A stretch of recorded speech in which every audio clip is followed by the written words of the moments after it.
Mga kapatid, magandang hapon po sa inyong lahat. Mayroon akong tatlong Ford Ranger po dito sa shop na inaayos po natin. Ito po yung kay Major, yung pulis po na nagoyo ng buy and sell. No? Ngayon, inayos na namin yung sa engine. Nandito na ngayon ako sa pang-ilalim. Tignan nyo naman, yung kanyang rack end. Kita nyo ba? Ito ba yung sinasabi nung kasama niyang mekaniko na okay, yung unit? No? Tingnan nyo po, napakaingay. Dalawa to. Yung isa, pinasample ko na para makakuha ng pyesa. Ngayon, itong kanyang mga upper arm suspension kanina, nung chinek up namin, maluluwag lahat ng tornilyo. Galing ng Subic, pumunta sa Antipolo, maluwag yung mga tornilyo ng dalawang upper arm suspension. Kaliwat kanan. Sabi ko nga, sa isip-isip ko, wala kayang galit kay Major yung mekaniko na to. Kasi talagang napakadelikado, pwedeng madisgrasya si Major. Tapos aayusin pa namin yung chassis nito na medyo may pagkabaluktot ng konti. Ayusin namin yung kanyang camber alignment. Ito yung pinaka-main na nakita rin nating problema. Yan, napakaingay. Kayang-kayang sirain din ito, yung rack and pinion nito. Kaya mabuti na lamang nakita natin. Kasi yung rack and pinion nito, ito yung dry type. No? Electric power steering to. Kapag may mga problema ang inyong rack end, tie rod end, pwedeng makasira din yan ng rack and pinion. Ngayon, punta na muna tayo dito sa isang Ford Ranger. Alam niyo po ba mga kapatid? Alas 3 ng madaling araw, dinala po itong Ford Ranger na ito. At siya po ay nag-iwan na lamang ng 3 pirasong papel. Nakatow po yun, tulog na lahat ng mga tao at nag-iwan na lamang siya ng note doon. Ito po, pababasa ko po sa inyo. Paggising kanina ng mga tao, nakita na po yung Ranger doon at yung susi nakapatong doon sa isang sasakyan namin. Doon sa isang pickup na Nissan. Tara, ipakita ko po sa inyo mga kapatid. Diyan, ito na Tingnan nyo po yung mga notes po niya. Pasensya na po, Tumirik, Robert Senen. Ayan po yung number niya. Pasensya na po, Tumirik. Pare-parehas meron pa rito isa. Okay. Ayan, pasensya na po, Tumirik, Robert Senen. Pasensya na po. Alam na namin ang problema.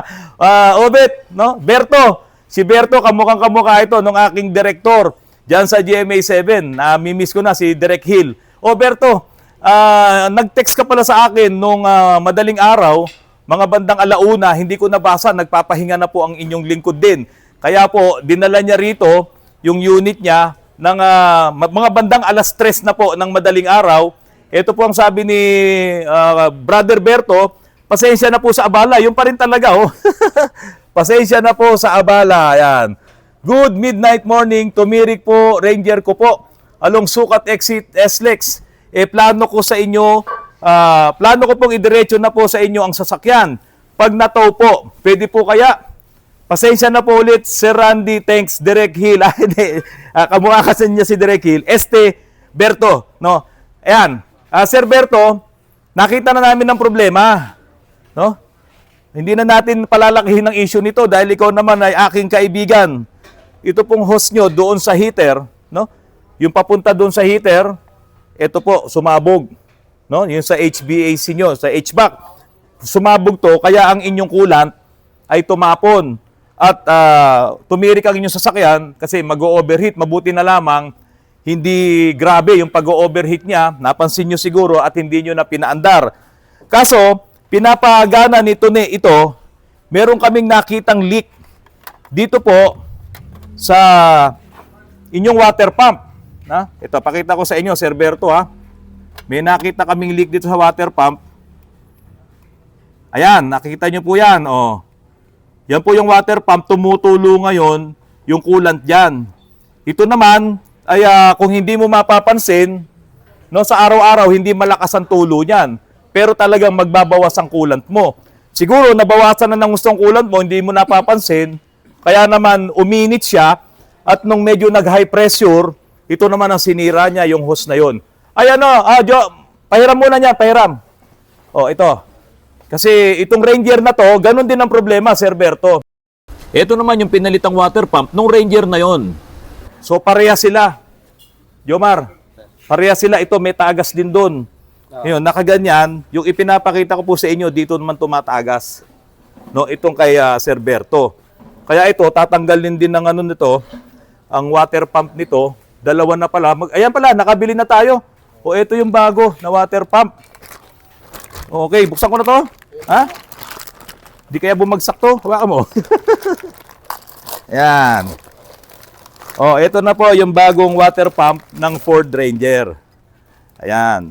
So, yung kay Sir Berto, dito tumatagas. Ito na yung bago. Okay, ito naman kay Sir na taga Bicol, dito naman sa gasket tumatagas. Tapos dito sa puwet, sir. Saka dito, wala ka naman mabibili ng gasket lang. Kaya bibili ka na ng bagong assembly ng water pump. Yan problema, bakit? Sabay-sabay. Tingnan, pare-pares po yan, no? Ikutan mo, ikutan mo. Yan naman. Tapos dito rin, itong isa, yung kay Major. Ang sira ngayon nito ay water pump. Saka naayos na namin yung hose na naputol. Ayun, pakita mo nga. Ayan, turo mo yung hose na naputol. Ayan, dyan po yung hose na sumabog. Mahaba pa naman yung hose, kaya hindi na ako nagpabili. Pinutol na lang, nasaan yung pinagputulan, at idinugtong ta doon. Kasi mahaba pa yung hose. Okay pa naman din siya. So ngayon, Sir Berto, magpapalit tayo ng water pump para hindi na maulit yung problema. Kasi habang nababawasan, yung coolant mo na hindi mo napapansin, siyempre may chance talaga na uminit, mag-overheat, at meron pa siyang ibang mga hose na sisirain kapag tumataas talaga yung pressure dun sa loob ng radiator. Ngayon, balikan natin tong kabila. Tune, bahala ka na dyan. Pero siguro maganda maipwesto natin kasi magro-rotes tayo rito pag natapos. Huwag mo na itong kalasin, ha? Sige po. Okay. Ito naman yung isang Ford Ranger na ito po, manual transmission. Nasa iyo ba yung nasirang pyesa ng ano nito? Yung sa manual transmission. Ito lang ang ayoko talaga sa mga Ford, lalo na sa manual, napaka-plastic. Ano ba yung plastic? Ha? Ano ba yung plastic pag sinabing plastic? Yung hindi totoong kausap? Hilaw, sir. Ano? No? Hilaw po. Hilaw, plastic. Ano ba yan? Kasi naman, tingnan nyo naman yung pyesa niya sa loob ng transmission, plastic, oh. Ito yung kanyang pinaka-release bearing. Tapos ito, nagpalit tayo. Magkano bili natin dito? Napakamahal. Nasa kulang-kulang 3 po ata. Ito, 3,000, oh. Kulang-kulang. Tapos ito yung kanyang release bearing. Nagtutulak doon sa kanyang pressure plate. Hindi talaga tatagal. Yung mga pyesa nung ganitong mga Ford Ranger, mas okay na sa akin yung mga lumang design na talagang metal, no? Bakal yung mga pyesa, yung release bearing niya, yung fork niya, no? Hindi katulad nito. Yun nga lang, talagang ang mamahal ng pyesa pag sinabing Ford ang bibilin mo. Kaya talagang magtsatsaga ka, mag-iipon ka talaga ng pera, no? Yan po, 3 Ford Ranger po yan ang ginagawa natin ngayon. At doon naman sa lugar po na yon, mga luma, ipapakita ko lamang po sa inyo yung tindig nitong isang ginagawa naming Toyota Tamaraw. Ito po. Ito po ay dinala sa amin na medyo hindi mo na magugustuhan ng itsura, pero ngayon ay pininturahan po namin ito, binadilip namin, pinalitan ng malaking gulong, at ngayon naman ay nilalagyan ko to ng intercooler. Ito po yung intercooler niya. Ayan. Ipinoporma ko na yung intercooler nito kasi po, yung makina po nito ay nakaturbo. Kailangan talaga niya ng intercooler at nilagyan ko rin po siya ng snorkel. Ito na po yung snorkel niya. Mahirap humanap ng snorkel na pwede dito sa mga lumang Tamaraw FX. Pero nung dinala nga sa akin ito, sabi ko mukhang ang kakasya rito ay yung snorkel ng Gen 1 na Pajero. Yung katulad no, no? Nung Pajero ko. Saktong-sakto, pati yung dito, saktong-sakto po yan, iminount namin yung snorkel nito. Kaya dito, mas lalong magiging malamig yung hangin na papasok sa turbo. Tapos, yung turbo kasi, yung kanyang hangin na ilalabas naman, yung compressed air niya ay mainit, padadaanin naman natin ngayon dito sa intercooler. Kapag ganon, ang naging trabaho nitong intercooler ay magiging maganda. Ang combustion, makakaiwas po sa misfire, doon sa loob ng engine at siguradong magiging malakas ang makina at magiging matipid din po sa diesel. So, ito po kasing may-ari nito, police na diyan po nakatira sa Baguio City. Ito po ay dadalhin niya to sa Baguio City. Kaya humanda na po. Yung mga taga Baguio City, makikita niyo po itong Toyota Tamaraw FX na to na naka-snorkel at mayroong intercooler. No? Ang engine po nito ay naka 2L turbo. Yan, tingnan niyo po. Okay.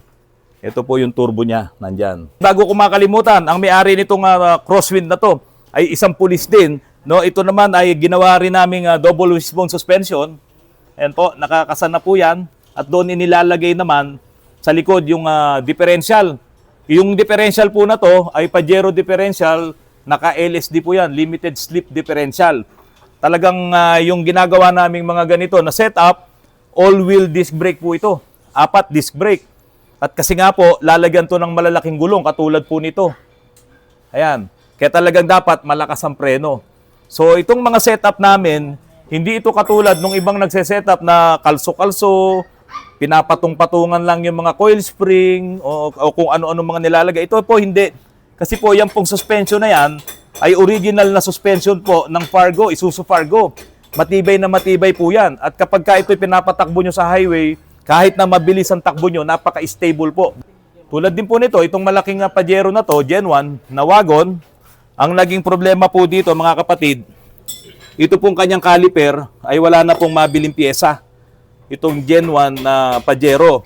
So ang ginawa po namin dito ay bumili na lamang ako ng Gen 2 na differential galing po kay Sir Ion Montero. Diyan po sa Villasis, Pangasinan. So ibig sabihin, itong buong differential na yan, ay papalitan ko na po ito ng differential assembly ng Pajero Gen 2, yung Exceed. Iba na po ang caliper nun. Kaya siguradong magiging okay na po itong Mitsubishi Pajero po na ito na pag-aari din po ng isang doktor. Okay mga kapatid, yung machine shop ko, ito si Peter, tinatanong ako kung gusto kong bumili ng monster truck. Eh wala na, ayoko nang bumili ng monster truck. Dito ka wala na kami maparadahan, no? Kaya yung malaki kong crosswind na monster din, andun sa garahe doon. Pero ito mga kapatid, ibinebenta. For sale po ito. Magkano presyo? Anong pangalan mo kapatid? Ako po si Benedict Jasper. Benedict Jasper. Yes. Elechosa.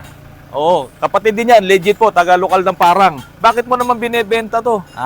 Yung kapatid ko po pinapabenta na dahil... Pinapabenta oo, ng kapatid mo. Ano na, papalitan na ng mas maliit dahil talagang... Dera sobrang pala laki. siya Oo, umakyat. mahirap na, Eh teka mahirap. muna, ito ba yung 4x4 na original? 4x4 na original. 4x4, anong year model tong Hilux na to? 2016 model. 2016 model, ilan na tinakbo? Ang tinakbo nito is nasa around 90,000. 90,000 pa lang. Tapos naka-set up siya. Setup siya ng pang off-road talaga. Off-road talaga. Malalaking gulong. Anong size ng gulong na to? Ano to 35 na ba to? 37.5. 37.5? Ang mags niya is 20. Okay. So ito, naka-remap na rin ba to?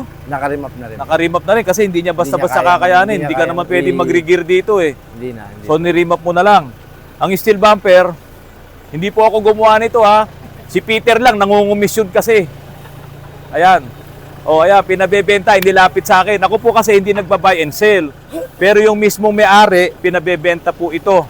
Yung mga may hilig mag-off-road dyan sa Tanay or kung saan-saan pa, ito ba, subok naman? Nagamit nyo na ba sa off-road to? Nagagamit sa off-road. Lahat po yan, lahat ng ilaw na yan, may gumagana po yan. Gumagana yan, hindi yan China? Hindi po, hindi po. Rigid po ang tatak niyan, rigid. Oo, rigid. Hindi siya made in China. Hindi po made in China. Talaga naman. Itong mga to, imported din lahat to. Lahat po yan open. Lahat po ng brand ng steel bumper niya, branded na open. Ayun. So ngayon, merong spare tire sa likod. Bakit ito nakatali ng lubid? Tinanggal lang po muna namin yung pinaka, yung pinaka brace niya na Baladang nakabalada. ka rito, cameraman. Naku, ang liit kasi ng cameraman ko. Hindi niya abot eh. Ito kasing spare tire na to, ang pinaka, niya talaga, nakaganyan siya. May dyan kabitan na, talaga yan. May kabitan siya dyan, tinanggalan namin. O kasi nag-load siguro kayo, no? Nagkakarga kami rito, wala na kami maikarga pag yun. Ayun. So Pero still, dalawa ng choice yan. Yung isang choice yan, pwedeng nakaganyan siya. Na ginawa na namin. Pwedeng yan, nakahiga. Pwedeng nakahiga siyang ganun. so ito, steel bumper Steel sa likod. bumper lahat. Kasi ito naman yung kabilang side niya. Tingnan niyo mga kapatid yung upuan niya. Oh. Naka-racing seats siya. Oh. Okay, ang lamig ng aircon ah. Malamig po ang aircon yan talaga. Ito gumagana rin May to. sarili ring switch yan. Ayan. So itong gulong mo, saan ba made to? Itong nakakabit ngayon is, kung di ako nagkakamali, Vietnam. Vietnam. Power. Yes. So yan mga kapatid, 37 by 13.5. No? Rim 20. Ganun kalaki yung kanyang rim. Kayang-kaya naman, kumusta ang takbo nito? Ano po, pag ginagamit ko is hindi lang talaga siya accurate ng konti sa sa GPS siguro. Pero Hindi, talagang hindi ito accurate dun sa Oo. ano mo, sa speedometer mo kasi naglaki ka ng naglaki gulong. ng gulong. So saan mo kinukuha yung ano mo, yung yung sa halimbawa sa Waze ko sa Waze, sa oo, Waze, sa talagang Google Map, no? Basic pa rin naman tumakbo ng Oo. ng Kaya pa kasi naman 6 mag speed ko 100, eh. 120. Nagwa 120 pa po. Yung 130 ang pinaka kaso Hindi pa siya nakakasama lumakas sa diesel, sa Medyo konsumo. mas malakas siya ng konti kumpara sa Sa mga stock. pakaraniwan kasi meron din kaming dalawang unit ng Oo. stock lang Harap na ka sa Hilux. ano, sa camera, oh. Meron din kaming dalawang unit na stock lang ng Hilux at Oo. walang minodify doon. So talagang makikita mo yung diferensya pag gumagamit ka nun at ginagamit ko to. Pero kung ito naman ay ginagamit ko, sabihin ko ng bumiyahe ako ng minsan ng papuntang Nueva Ecija sa San Jose.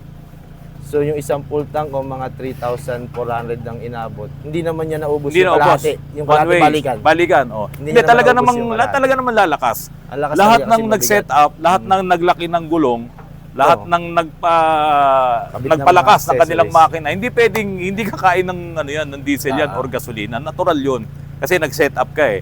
Gusto mo yun eh. Gusto mo siyang maging pang off-road. Gusto mo siyang gumanda. Gusto mo siyang lumaki yung mga gulong. Kakain talaga ng ano yun. Mas ng malakas fuel na siya yun. ng konti. Oh, kaya dapat meron kang ganito, meron ka ring naka-stock lang. Magkano mo to binebenta? 1.5 po. Slightly negotiable pa po. Madaling kausap yung may-ari. Ayun, Kapatid ko po yung may-ari. kapatid mo yung may-ari. Yung bang slightly, sa tingin mo, ano ba yung pinag-usapan doon sa slightly sa na yun? 1.5, pagka nagkasundo Pwede bang kayo isang ng milyon? mga 1 million, siguro itatanggalin natin lahat ng accessories. Sige, sige. Biro lang yon. Okay, ito ang number ni Benedict, no? Tawagan nyo siya riyan. Hindi na ako kasali sa usapan nyo. No? Tinutulungan ko lang si Peter, saka ito, kapatid naman to, si Benedict. Kung interesado kayo, pwede pa kayo mag-usap, magtawagan kayo, mag-message kayo para malaman nyo pa yung ibang mga informations, pati yung registrations, lahat. Kung interesado kayo na magkaroon ng monster truck na naka-set up na, hindi na kayo mamumroblema. Dagdag na lang siguro kung gusto nyo pang dagdagan itong mga setup na yan, mga accessories na ilalagay. So paano, ka Benedict? Lokal ng Parang. Parang Ano ba tungkulin mo? wala po. Wala. Kumanggap ka ng tungkulin. Salamat sa patuloy na pagtangkilik nyo po sa aking channel, sa Autorans. Kung hindi pa po kayo nakasubscribe, pakasubscribe, pakipindot ang notification bell, pakilikes at pakishare po ang aking channel. Maraming salamat sa inyo. Magandang hapon po sa inyong lahat.